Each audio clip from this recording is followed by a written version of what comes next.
नमस्कार, मी प्रवचनकार नलिनी दामले। माझा चॅनल लाईक करा, सबस्क्राईब करा, बेल आयकॉनवरती क्लिक करा आणि कॉमेंट्स बॉक्समध्ये तुमची मतं जरूर टाका। सबस्क्राईब करायला विसरू नका।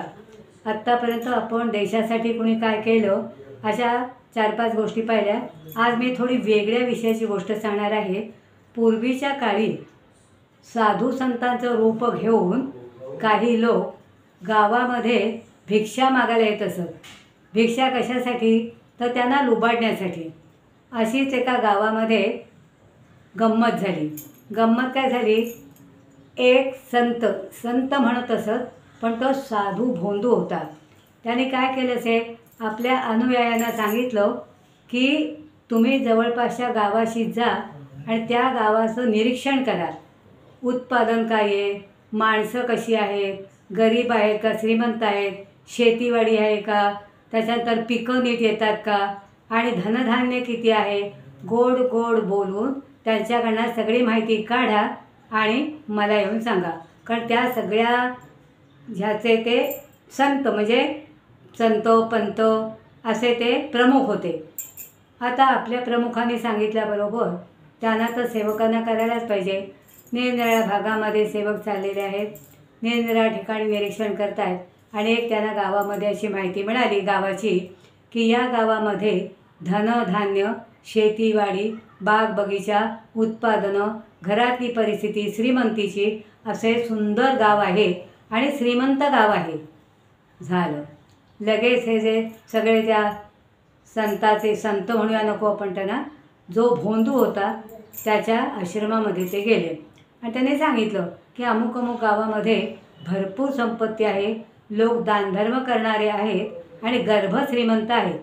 तिथे जर तुम्ही तुमचं बस्तान बसवलं, तुम्हाला पाहिजे तेवढी संपत्ती, धन धान्य, सोनं नाणं, जमीन जुमला सगळं काही मिळेल। आम्ही ते गाव शोधून आलेलो आहोत। त्या भोंदू साधूने त्यांच्या शिष्यांना शाबासकी दिली आणि योजना तयार करण्यात आली। योजना तयार करण्यात आल्यानंतर ते जे रूप पालटून गावाचं निरीक्षण करायला आलेले होते तर त्या 4 लोकांना त्यांनी गावाकडे पाठवलं आणि ते सगळं असं सांग, आमचे महाराज असे आहेत, तुम्ही मागाल ते देतील, अतिशय देवभक्त आहेत, विष्णू भक्त आहेत वगैरे वगैरे सगळं त्यांचं भरमसाठ वर्णन केलं आणि हे सगळे लोक त्याला भुलले। त्याच्यानंतर त्याने घरी जाऊन सांगितलं, म्हणजे आश्रमामध्ये जाऊन सांगितलं की त्या गावातले लोक सरळ साधे आणि विश्वास ठेवणारे आहेत, तर तुम्ही तुमची डाळ शिजेल तिथे असं सांगितलं। आणि मग तयारीनिशी ते सगळे त्यांचे अनुयायी होते, त्या भोंदू साधूचे ते अनुयायी गावामध्ये पसरले सगळीकडे आणि ते भोंदू साधू त्या गावाच्या गडावरती जाऊन बसले। ध्यान धारणा करून गंधो बिंदो लावून असे केस पिंजरले, म्हणजे सगळे जसे साधू आपण बघतो तशा पद्धतीने ते एका व्यासपीठावरती जाऊन बसले। डोळे किलकिले, सगळीकडे निरीक्षण आणि आपापला एक एक शिष्य काय काय सांगतोय, कुठे काय आहे कुठे काय आहे ते सगळं त्यांनी सांगायला सुरुवात केल्यानंतर त्याला आनंद झाला की इथे नक्कीच आपल्याला भरपूर प्रमाणात संपत्ती, धन धान्य, पैसा अडका, सोनं नाणं सगळं मिळण्याची शक्यता आहे। आणि झालं, उद्यापासून कामाला सुरुवात करायची। प्रत्येकाच्या घरी ते सांगत की आमचे असे आहेत गुरु, ते तुम्ही आशीर्वाद दिल्यावर सगळं तुम्हाला मिळतील, तुम्ही त्यांच्या दर्शनाला या, पण येताना त्यांना काहीतरी भरपूर गाठी भेटी घेऊन या, भेटी घेऊन या, असं अनेक वेळा अमक्या भेटी घेऊन या, तमक्या भेटी घेऊन या असं त्यांनी सांगितलं आणि लोक त्याला भुलले। आणि भुलल्यानंतर एक एक लोक, कधी हा कधी तो, सगळं गाव तिकडे लोटलं कुणाच्या त्या साधू भोंदूच्या दर्शनाला। त्यांना कुठे माहिती होते का भोंदू आहे तो साधू आहे? ते झाले, कारण त्यांना काय, माणसाला एखाद्याने सांगितलं की ते गुरु चांगले तर त्यांना जाऊन भेटा, की आपण म्हणतो परीक्षा बघूया, एखाद वेळेला एवढंच खरं होतं आणि वाटतं हो खरं, आणि मग त्यांच्या ते पाठी लागतात आणि स्वतःचं नुकसान करून घेतात। असे तो साधू भोंदू साधू भोंदू साधू म्हणूया आपण त्याला. त्याने लोकांना आशीर्वाद दिला, काय काय सगळं विचारलं, परिस्थिती विचारली, पैसा अडका विचारला, सोनं नाणं विचारलं, धनधान्य विचारलं, घरात माणसं किती आहे ते विचारलं, घरदार कसं आहे ते विचारलं आणि आशीर्वाद. शुभम भवतु, सगळं तुमचं चांगलं होईल. आशीर्वाद. तुम्ही काय आणलं आहे मला द्यायला?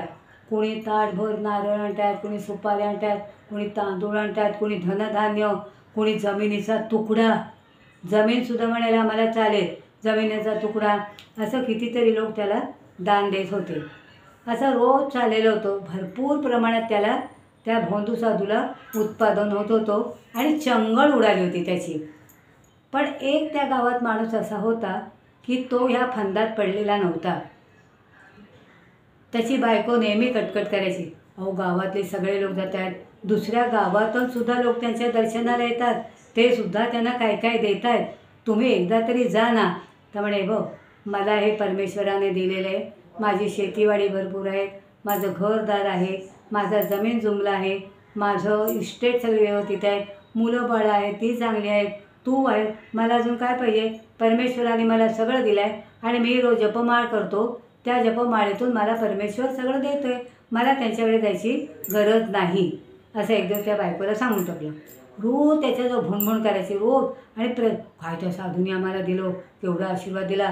त्यांना सांगितलं वर्षभरात तुम्ही गडगंच्या श्रीमंत, वर्षभरात लगेच नाही, वर्षभरात तुम्ही गडगंच्या व्हाल, आशीर्वाद आशीर्वाद आणि काहीतरी मंत्र द्यायचा, काही मंत्र द्यायचा, तो मंत्र म्हणा. वर्षभरामध्ये तुम्ही एवढे श्रीमंत व्हाल की तुम्हाला असं वाटेल की बाबा ते बाबा गेले कुठे, ते साधू बाबा गेले कुठे, चला चला त्यांना भेटायला जाऊया, त्यांना सांगूया की आम्ही खूप श्रीमंत झालो. अशी सगळी मजा चाललेली होती. पण तो माणूस काही केल्या त्यांच्याकडे जायला तयार नाही, कारण त्याची श्रद्धाच नव्हती. तो म्हणतो हा माझा परमेश्वर आहे, अंतरात्म्यात परमेश्वर आहे, त्याचं मी स्तवन करतो, त्याची स्तुती करतो, नामस्मरण करतो, जे काय माझ्या नशिबात आहे ते मला मिळत आहे, मग मी कशाला त्याच्या बंधू पाठी लागू. शेवटी बरेच दिवस गेले आणि वर्ष होईच्यात, कारण वर्षाच्या त्या साधूला तिथून पळायचं होतं, कारण वर्षभरात त्या लोकांना नाही मिळालं तर काही मार खाईल तो. म्हणून सगळे त्याला सांगत आहेत. त्या साधूने त्याला सांगितलं की अरे तू एकदा तरी माझ्या दर्शनाला ये, तुला भरपूर प्रमाणात सगळं काही मिळेल. बायको अगदी कटकट करायला लागली, कटकट करायला लागली, जा ना एकदा तरी, जा ना एकदा तरी. शेवटी तिने शेवटचं शस्त्र काढलं. बायकांचं शेवटचं शस्त्र काय हे आपल्याला सगळ्यांना माहिती आहे. तुम्ही जर आत्ता त्याच्याकडे गेले नाही तर मी आत्ताच्या आत्ता माहेरी निघून जाईल, हे पहिलं शस्त्र. तो म्हणाला काय कटकट लावली आहे. बरं म्हणाला, जातो, राहू दे इथे. आणि त्याने काय केलं, शेतात गेला. त्याच्या भाजीपाला त्याला काहीच कमी नव्हतं, सगळं घरात पिकलेलं होतं, काही म्हणजे त्याला एक दमडीचं काही विकत आणायला लागत नव्हतं, इतका तो व्यवस्थित माणूस होता. त्याने काय केलं, एवढ्या मोठ्या टोपलीमध्ये सगळ्या प्रकारच्या भाज्या, फळं, फुलं, धान्य, धन नाही धान्य, सगळं काही घेतलं. तांदूळ बिंदूळ सगळं, सुपाऱ्या म्हणा, नारळ म्हणा, जे जे काय त्याच्या उत्पादनात होतं ते सगळं त्याने घेतलं आणि तो गडावरती चालला. डोंगरावर उंचावरती चालत चालत गेला. महाराजांच्या समोर ठेवलं, डोकं टेकलं आणि म्हणाले हे तुम्हाला मी आणलं आहे. हे काय, कांदे बटाटे वांगी, फळं विळं, धनधान्य, पैसा कुठे आहे, पैसा अडका सोनं नाणं काहीच नाही आणलं. नाही म्हणे हे माझ्या घरात पिकतं ते मी तुम्हाला आणलं, ते पावन करून घ्या. असं करायला लागला. बघतो ठीक आहे, सोनं नाणं काही आणलंच नाही, जमिनीचा कागद काही आणला नाही, कारण माझ्याकडे आहे तेवढी जमीन मी पिकवतो, त्याच्यात जे उत्पादन मिळतं त्याच्यावरती माझी कुटुंबाची उपजीविका चालते. अच्छा ठीक आहे. तो साधूच होता ना अगदी मठू, हे मी कोणीतरी मोठा असं दाखवायला. असं करून झालं. तो म्हणाले ठीक आहे, तुला मंत्रबिंत्र मी काही देत नाही आहे, ही टोपली घे जा किंवा ठेव इकडे. आणि तो काय म्हणाला, तुला मग मला झोप द्या ना, हे ना झोप. ओम कांदे बटाटे नमः, ओम कांदे बटाटे नमः. कारण त्यांनी कांदे बटाटे आणि इतर भाज्या आणल्या होत्या. त्याला वाटलं खराच मंत्र दिला. तो आपला म्हणायला लागला ओम कांदे बटाटे नमः, ओम कांदे बटाटे नमः. कांदे बटाटे राहिले. ओम नमः हा जप तो सतत करीत होता, हो रात्र. इतकी त्यांनी श्रद्धा त्याच्यावर ठेवली होती. आणि म्हणता म्हणता ओम नमः असं तर म्हणा. कांदे बटाटे गेले. ओम नमः असं म्हणायला त्यांनी सुरुवात केली. कितीतरी 12 वर्ष झाली आणि हा तो जप करताय. ओम नमः ओम नमः ओम नमः ओम नमः. आणि एक दिवस अशी गंमत झाली, तो बागेमध्ये नारळाच्या झाडाजवळ, नारळाचं झाड आणि आंब्याचं झाड दोन्ही जवळजवळ होते. नारळाच्या आणि आंब्याच्या झाडाच्या मध्ये तो म्हणतोय ओम नमः ओम नमः ओम नमः. आणि त्याला ध्यान लागलं, म्हणजे समाधी लागली, त्याची समाधी लागली. आणि त्याच्यासमोर खुळकन त्याच्या काठीचे घुंगूर वाजले. काही नाही. एच असं त्याला कोणतरी हलवतं आहे. काही नाही. अरे मी आलो आहे, तू ध्यान ज्याचं करतो आहे तो तुझ्यापुढे मी उभा आहे, मी भगवंत आहे. काही नाही. शेवटी त्याला हलवलं असं. अरे हातामध्ये काठी, गदा, पद्म, शंख, मुकुट डोक्याला, गळ्यामध्ये दागदागिने घातलेले, पितांबर नेसलेले असे भगवान श्रीकृष्ण त्याच्या पुढे उभे राहिले. ओम नमः या जपानी बरेच 12 वर्ष त्यांनी तप केला. पण असं तप करून त्याच्यासमोर प्रत्यक्ष भगवान श्रीकृष्ण उभे राहिले. आणि त्याला आनंद झाला. तो म्हणाला, पण थांबा देवा, मी तुला ओळखत नाही, तू कोण आहेस तो. मी माझ्या गुरूंकडे जाऊन येतो आणि त्यांना घेऊन येतो आणि मग मी तुम्हाला नमस्कार करतो आणि तुम्ही माझे गुरु आहात असे मी मानतो. पळत डोंगर चढत तो वर गेला. तिथे तो बुवा बसलेलेच होते. ते म्हणाले, हो चला चला लोक भगवंत तुम्हाला भेटायला, भगवंत तुम्हाला भेटायला. हे आता भगवंत कुठे भेटायला येतो का, काय थांबा होतं चालतं असं त्याला के. अहो नाही, खरोखर भगवंत पण अतिशय सुंदर मुकुट घातलेला, गळ्यात ह्या मासोळ्या, गळ्यामध्ये के दागिने, पितांबर नेसलेला असे आपले महाराज तुम्हाला भगवंत भेटायला आलेत. भगवान श्रीकृष्ण ओम नमः भेटायला आलेत. बघा तरी तुम्ही खाली येऊन. अरे काय रे कटकटले, जा रे बघूया कोण नाही. ते साधू त्यांचे शिष्य सांगत आहेत, एवढं सांगतायत तो बघा ना, तुम्ही जाऊन भेटून या. काय तुम्ही पण कटकट लावल्या, बघतो होता एकदा मी. आणि म्हणून ते डोंगर, कसं तरी डोंगर, कारण डोंगर उतरायला जड होता, हे आरामात बसून सगळं मिळवत होते. ते गेले भगवंताच्या समोर आणि त्यांनी भगवंताचं दर्शन घेतलं. आणि ते त्या ओम नमः म्हणणाऱ्याच्या पाया पडले. कारण त्याच्यामुळे प्रत्यक्ष त्या भोंदू साधूला परमेश्वराचं, विष्णूचं दर्शन झालेलं. तो ओम नमः त्याचं दर्शन झालं. पण तो म्हणतो त्याला दिसतच नव्हता भगवंत. हे कुठे रे तुझं देव, तो एवढं वर्णन केलेला देव कुठे आहे, देव कुठे आहे तुझा. अहो आत्ता इथे होते, मला दर्शन दिलं, मी त्यांच्या पाया पडलो, सगळं झालं. थापा मारतोस काय, तुला खोटं सांगतोयस मला, खालून मला आणलंस, वरून खाली आणलं, ते तुला वाटत नाही काही. म्हणून त्याच्या एक थप्पड लावून दिली. अहो नाही हो म्हणे, परमेश्वरा, इथे परमेश्वर माझ्या उभा होता. परमेश्वरा माझ्यासाठी तरी ह्यांना दाखव, दर्शन दे. आणि प्रत्यक्ष भगवान श्रीकृष्ण त्या ओम नमः म्हणणाऱ्या शेतकऱ्याच्या समोर उभे राहिले. त्यावेळेला त्या भोंदू साधूला त्याने दर्शन दिलं. म्हणजे कुणाच्यामुळे कुणाचं पुण्य होतं आणि कुणाचं दर्शन घडतं, कुणाचं पुण्य संपादन होतं हे यावं. कारण त्याने प्रामाणिकपणे हा जप केला होता, प्रामाणिकपणे त्याच्यावर श्रद्धा ठेवली होती. आणि म्हणून या जप करणाऱ्या शेतकऱ्याला प्रत्यक्ष भगवंतानी 12 वर्षांनी दर्शन दिलं. आणि ह्या भोंदू साधूलाही त्याच्यामुळे दर्शन झालं. आणि मग तो भोंदू साधू त्याच्या पाया पडला. आणि हा जो पाया पडला, नमस्कार केला, आणि प्रत्यक्ष भगवान त्या विष्णुदासाला आपल्याबरोबर स्वर्गात घेऊन गेले. म्हणजे तात्पर्य काय, तर मनापासून जर देवाची सेवा केली. आता कोणीतरी गुरु भेटला होता, त्यानं हा गुरु कसा होता, लबाड होता, पण त्यांनी पूर्णपणे त्याच्यावर विश्वास ठेवला होता. म्हणून आपल्याला जो कोण काय देव सांगतो, आपल्याला अमुक तेवढं करायला सांगतो, आपण हे काहीतरी काय सांगितलं आहे कळणे करीत आली असं म्हणतात. म्हणून त्यात काय विशेष आहे, हे काय सांगणं झालं, 5 पाळ्या सूर्याला पाणी घाला, अमको करा, तमको करा, हे मी नाही करणार असं. पण त्याच्या पाठीमागे काहीतरी असतं. आपण म्हणतो काही नसतं, पण काहीतरी असतं. आणि असं जर केलं तर आपल्यालासुद्धा परमेश्वर पावन झाल्याशिवाय राहत नाही, भेटल्याशिवाय राहत नाही. म्हणून अंतःकरणापासून परमेश्वराची मनापासून सेवा करा. चेष्टा करू नका. हावरटासाठी काहीतरी तुम्हाला काहीतरी पाहिजे म्हणून भगवंता भगवंता म्हणू नका. तर मला देव भेटायला हवा आहे, त्याने अंतःकरणापासून भेट होईल देवाची. या अंतरात्म्यातून तो परमेश्वराची मनोकामना सेवा नामस्मरण करीत होता. आणि शेवटी 12 वर्षांनी याला दर्शन झालं. साधू बुवा आता तिथेच रमले होते. त्यांनी बंगला बांधला, तिथे घर बांधलं, ते गेलेत नाही तिथून.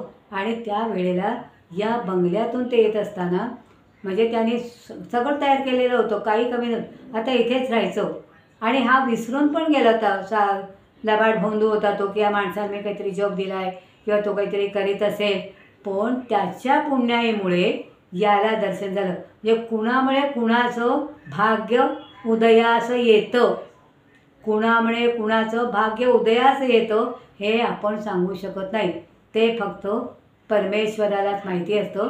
आणि परमेश्वराची जी किमया आहे.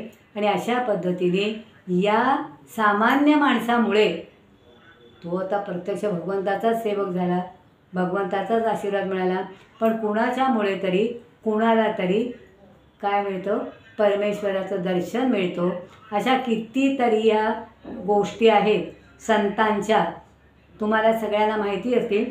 तर अशा या प्रकारे या भाजीवाला जो आपल्या परडीत भाजी घेऊन गेला होता, तो आज भगवान श्रीकृष्णाचा परम सेवक, परम साधू, परम आशीर्वाद घेऊन तो विष्णूच्या पायाशी गेला. म्हणून एक लक्षात ठेवा की अशा साधू बंधूंच्या नादी लागायचं नाही. आणि जर त्याने अगदीच सांगितलं की हे नामस्मरण करा, करा ना, देवाचंच नाव आहे. पण त्याने सांगितलं म्हणून करा, कोणी सांगितलं म्हणून करा, पण करा ते मनापासून करा. मनापासून केलं तर देव आपल्याला प्रसन्न झाल्याशिवाय राहत नाही. म्हणून इतर कुणाला झाला का प्रसन्न देव, ते देत आहेत, त्याला पैसे देत आहेत, अडके देत आहेत, सोनं नाणं देत आहेत, कुणालाही असा देव प्रसन्न झाला नाही. कारण ते फक्त त्याच्या पाठी लागले होते, त्या भोंदू साधूच्या. परमेश्वराचं नाव कोणी कधी घेतलं त्याने, याने सांगितलं आणि त्याने गुरु समजून ते नाम घेतलं. म्हणून जो आपल्याला काहीतरी सांगत असतो, परमेश्वराचं हे करा ते करा, तो जर खरंच चांगला असेल सांगणारा तर त्याचं अनुकरण करा. तुम्हालासुद्धा असा अनुभव आल्याशिवाय राहणार नाही. प्रयोग करून पहा, पण मात्र पूर्ण विश्वासाने करायचं, गंमत म्हणून नाही करायचं. हे त्यांचे बघूया तर करून असं नाही. त्यांनी सांगितले ना, करूया, आपण करूया असं म्हणा. आपल्यालासुद्धा देव असाच प्रसन्न होईल आणि होवो. आणि ही गोष्ट काय आहे, छोटीशीच गोष्ट आहे. अनुकरण करा, सांगितलेलं आहे का, नाही तर सोडून द्या. पण असं घडलं, अनेक गोष्टी अशा आहेत की सांगितलं, केलं आणि ते घडलं आणि ते मिळालं. बाकी कुणाला परमेश्वराने दर्शन दिलं नाही. कोणी कोणी जमिनीचे तुकडे दिले, कोणी कोणी बागा दिल्या त्याला, त्याने नावावर सगळं करून टाकलं आपल्या स्वतःच्या. काय मिळालं तुम्हाला, सगळं तुमचं गेलं पण मिळालं काही नाही. पण याला परमेश्वराची भेट मिळाली, हे लक्षात ठेवा. म्हणून विचारपूर्वक श्रद्धा ठेवा, विचारपूर्वक परमेश्वराची सेवा करा. आणि ती सेवा परमेश्वर मिळेपर्यंत, परमेश्वर भेटेपर्यंत करा. मला मिळाल्यानंतर त्याला सोडू नका.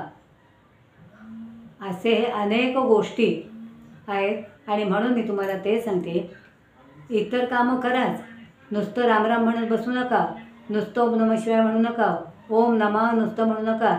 एकीकडे कार्य करा आणि एकीकडे नामस्मरण करा. हाती काम मुखी राम, हाती काम मुखी राम, अशी तुमची श्रद्धा ठेवा. आणि नामस्मरण करायला काय नुसतं तोंडातनं म्हणायचं आहे ओम नमः शिवाय, एकीकडे काम होतंच आहे. तोंड काही काम नाही करीत आहे. ओम नमः शिवाय म्हणताना हात काही तोंड काही करतं का? नाही करीत. ते चालू ठेवा, हातांचं काम करा. सगळं काही तुम्हाला मिळणार आहे, पण श्रद्धा ठेवा, भावना ठेवा आणि करा. प्रयोग करून बघा तुम्ही. प्रत्येकाला भगवंत दिसेल. तुमचं मनातलं काय असेल ते इच्छा पूर्ण होतील, पण मनापासून करा. असं ह्या गोष्टीचा मतितार्थ आहे. म्हणून काय सांगितलं की भोंदू साधू आला आणि गावात एका माणसाकडची किमया करून गेला. त्यामुळे सगळ्याच लोकांना असं वाटलं की आपणही करावं. गाव बदलला, गाव बदलला, गावातले लोक बदलले आणि सगळे परमेश्वराची सेवा करून आपले आपण श्रीमंत झाले. आपले आपण, कुणाच्या मदतीने नाही, परमेश्वराच्या सेवेने श्रीमंत झाले. अशी अनेक गोष्टी, काहीतरी पुष्कळ आहे त्याच्यामध्ये परमेश्वराने सांगितलेलं, पण अशा गोष्टी अनेक घडलेल्या आहेत प्रत्यक्ष. तर आपण काय करून पाहिजे ना, श्रद्धा ठेवा. आपण श्रद्धा असेल तर सगळे, नाही तर काही नाही. म्हणून हे लक्षात ठेवा. आणि ज्याची इच्छा असेल त्याने, जबरदस्ती नाही. देव कुणालाही जबरदस्ती करीत नाही. माझं नाव घे, माझं नाव घे. नामदेव किती पांडुरंगाचं नाव घ्यायचा. वडिलांपेक्षा त्याला पहिलं दर्शन झालं. ज्या वेळेला एक दिवस बाबांनी सांगितलं तू नैवेद्य घेऊन जायचो. मी शिंपी होती ना जात त्यांची जा, तर ते सामान आणायला गेले होते. कपडे, मशीन, शिव, दोरा वगैरे सगळं काही ते आणायला, कपडा लागता. आज ह्याला पूजा करायला सांग नामदेवाला. नामदेवाला खूप आनंद झाला, आज मला पूजा करायला मिळणार आहे. आईने नैवेद्य, हे आई नैवेद्य लवकर तयार कर. पण त्याला मोठेपणा मिळाला होता ना. नैवेद्य जायचो, पांडुरंगाची सेवा करायची, पूजा करायची, आंघोळ घालायची. खूप मजेत होता तो आज. आणि गेला पण आंघोळ घातलं, गंध लावलं, वस्त्र परिधान केलं आणि आता नैवेद्य आरती बिरती सगळी केली. आणि आरती करता करता पांडुरंगाच्या पुढे नैवेद्य ठेवला. नैवेद्य डोळे मिटले. पांडुरंगा, आज माझे वडील आले नाही आहेत, मला माझ्यावरती काम सोपवलेलं आहे, तुला नैवेद्य दाखवायचा तर माझ्या लागू नको, मी आज आलेला आहे. तू सगळा हा प्रसाद बाबांच्या वेळेला खातो, जेवतो, तसा तू जेव, असं त्यांनी सांगितलं. डोळे मिटले. किती वेळ झाला तरी डोळे उघडले. किती वेळ झाला डोळे उघडले. पांडुरंग जेवतच नाही. पांडुरंगाचे डोळे मिटलेले. अरे पांडुरंगा, माझ्या रागावलेस का? रागवू नको ना, बाबाने आले पण मी तुझी सेवा करताना काही चुकलं का? तुला आंघोळ करताना, तुला वस्त्र परिधान करताना, तुला माळा घालताना, तुला गंध लावताना माझं काही चुकलं का? चुकलं असतं तर मला क्षमा कर.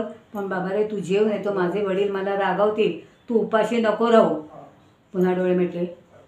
आणि तरी डोळे उघडे ना, काही खाईना. शेवटी त्याने पांडुरंगाला सांगितलं, हे पांडुरंगा, तू जर आज जेवला नाहीस तर तुझ्या चरणावरती मी माझं डोकं आपटून घेईन, असं त्यांनी सांगितलं. आणि पांडुरंगाला हा खराच माझा भक्त आहे म्हणून त्यांनी काय केलं, डोकं आपटून घ्यायच्या आत एक घात भाताचा खाल्ला. तोंडाला भात लागलेला होता त्याच्या, पांडुरंगाच्या. डोळे उघडून पांडुरंग जेवला. काय आनंद झाला आहे त्याला नाम्याला. आणि तो नैवेद्य बनवून तो घरी गेला. घरी गेला. अरे मिठे, अरे नाम्या, ताट हे विचकलं कसं? तू देवळात जेवलास की काय? नाही, पांडुरंग जेवला. अरे पांडुरंग जेवेल कसा? इतकी वर्ष तुझे वडील नैवेद्य दाखवत आहेत, पण कधी असा पांडुरंग जेवलेला नाही आहे. नैवेद्य दाखवते आणि ते घरी घेऊन येतात. मला माहिती नाही, पांडुरंग जेवला एवढं मला माहिती आहे. तेवढ्यात काय झालं, ही संभाषण त्याचं. आता जेवायच्या वेळेला कोणत्याही देवाला नैवेद्य दाखवताना दरवाजा बंद करतात. तुम्ही कधी बघा, कुठल्याही देवळात नैवेद्य, कोपेश्वराच्या नैवेद्याचं दार बंद असतं. नैवेद्य दाखवून दिला की 10-15 मिनिटांनी किंवा थोड्या वेळाने ते जेवण झालं असं समजून मग तो दरवाजा उघडला जातो. तोपर्यंत दर्शन सगळं बंद. कृष्णाच्या देवळातसुद्धा कुठेही जा तुम्ही, देवाला जेवताना कोणी लागत नाही बरोबर. तो आणि नैवेद्य दाखवणारासुद्धा नंतर तिथे नसतो. पांडुरंग जेवत होता. तर पांडुरंग म्हण, मी तर पाहिलं नाही त्याला जेवताना. जेवला कसा? अगो जेवला तो. त्याने घे. नंतर काय झालं, तो घरी आला. आईने धबाब मारलं त्याला. खोटं बोलतोय. अगो नाही बाई. तेवढ्यात त्याचे वडील आले. अगं का मारतीस त्याला? तेवढ्यात देवळात काय झालं, दर्शनाला लोक यायला लागले. जेवण झालं, तो ताट घेऊन गेला. अर्ध्या तासाने बघतायत दार उघडलेलं होतं. पहिला जो माणूस आला तो बघतोय पांडुरंगाच्या तोंडात शित्त, भाताचा घास. सगळ्यांना आश्चर्य, कारण त्यांना माहिती नव्हतं की आज हा नाम्या जेवायला आला आहे, म्हणजे जेवण द्यायला ताट घेऊन पूजेला. पांडुरंग जेवला, पांडुरंग जेवला, सगळीकडे बोंबाबोंब सुरू झाली. बाबा आले. बाबा म्हणतात, अगो का मारतेस त्याला? अरे बघा ना, अन्नाचं काय केलं ते विसरून. पांडुरंगाला आणि काय केलं काय माहिती नाही मला, पण तो म्हणतो पांडुरंग जेवला. त्याचे वडील अतिशय पुण्यवान होते. त्याच्यापेक्षा नामदेव म्हणजे ते पांडुरंगाचं लेकरूच होतं. तुम्ही त्या नामदेवाचं तो हे सगळं वाचलंच ना संत महात्म, तर कळेल की पांडुरंग हा विठ्ठलाचा अतिशय जवळचा, पुंडलिक वरदा पांडुरंग हे काही होते ते त्याचे अगदी जवळचे असे सेवक होते. बाबा गेले देवळात, ध्यान लावून बसले. पांडुरंगाच्या डोक्यावर पायावर डोकं ठेवलं आणि पांडुरंगाला सांगतात, पांडुरंगा, मी इतकी वर्ष तुला नैवेद्य दाखवतोय, पण एक दिवससुद्धा तू जेवला नाहीस. पण आज माझा मुलगा नाम्या तुझ्या पूजेला आला आणि तू जेवलास. इतका खरे मी पापी आहे. त्यालासुद्धा वाईट वाटलं. तेव्हा नामा म्हणाला, हा नाम्या माझा लेकरू आहे. आणि नमस्कार केला आणि घरी जाऊन सांगितलं, अगो पांडुरंग खरंच जेवला आहे, तो नाही खोटं बोलते. आणि असं हे नाम्याचं पुण्य, नाम्याची परमेश्वरावरची श्रद्धा, म्हणून साधू भोंदू कसे असेल, आपल्याला नाव दिलं आहे ना नामस्मरण करायला, आपण घ्यायचं आणि ते पूर्ण होईपर्यंत करत राहिलात तर साधू विधू गेले तिकडे, पण तुम्हाला परमेश्वर मात्र जवळ येऊन भेटतो हे लक्षात ठेवा. नाही कारण साधू काय सांगतात नावं घ्या असं ना, चेष्टा कोणाची करायची नाही, नाहीतर जायचंच नाही त्या वाटेला, हे लक्षात ठेवा. अशी ही गोष्ट सत्य घटना घडलेली कधी काळातली या भोंदूची. आणि नाव काय सांगितलेलं, ओम वांगी बटाटे नमा. तो वांगी बटाटे म्हणत नाही, ओम नमः ओम नमः एवढंच तो म्हणे. वांगी बटाटे कशाला हवेत, ओम नमः ओम नमः. आणि त्याला सिद्धी प्राप्त झाली, परमेश्वर भेटला. आणि अशा पद्धतीने हे आपण जर करायचं ठरवलं तर आपणसुद्धा परमेश्वराचं दर्शन आपल्या पुण्याईवरती घेऊ शकतो. पण अंतःकरण शुद्ध पाहिजे, मनापासून परमेश्वराचं नाव घेतलं पाहिजे आणि परमेश्वर आपल्याजवळ आला पाहिजे. जय जय रघुवीर समर्थ, जय जय रघुवीर समर्थ. पांडुरंग हरी पांडुरंग हरी पांडुरंग हरी. नमस्कार श्रोते हो, माझा चॅनल लाईक करा, सबस्क्राईब करा, बेल आयकॉनवरती क्लिक करा आणि तुमच्या ज्या कॉमेंट्स काय असतील त्या कॉमेंट्स बॉक्समध्ये तुमचं मत टाका आणि सबस्क्राईब करायला विसरू नका. धन्यवाद.